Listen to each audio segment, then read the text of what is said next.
पुत्रदा एकादशी है।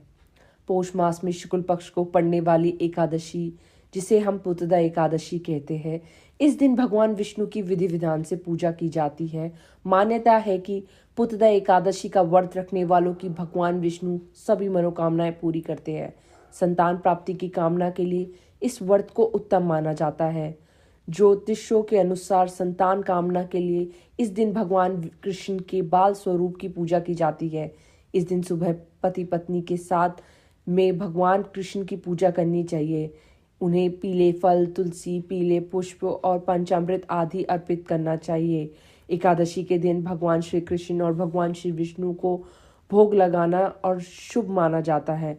तो चलिए पुत्रदा एकादशी की कथा सुनते हैं। धार्मिक कथाओं के अनुसार भद्रावती राज्य में सुकेतुमान नाम का राजा राज्य करता था। राजा के पास सब कुछ था, सिर्फ संतान नहीं थी। ऐसे में राजा और रानी उदास और चिंतित रहा करते थे। राजा के मन में हर टाइम ये चिंता रहती थी कि उसके मर जाने पर उसका राज्य पाट कौन संभालेगा। ऐसे में एक दिन राजा ने दुखी होकर अपने प्राण लेने का मन बना लिया और पाप के डर से उसने यह विचार त्याग दिया। राजा का एक दिन मन राजपाट में नहीं लग रहा था, जिसके कारण वह जंगल की ओर चला गया। राजा को जंगल में पक्षी और जानवर दिखाई दिए। राजा के मन में बुरे विचार आने लगे। इसके बाद राजा दुखी होकर एक तालाब किनारे बैठ गया। तालाब के किनारे ऋषि मुनियों के आश्रम बने हुए थे। राजा आश्रम में गए और ऋषि मुनि राजा को देखकर प्रसन्न हुए। उनसे पूछा, हे राजन, आप चिंतित क्यों हैं? राजा ने अपने मन की चिंता मुनियों को बताई।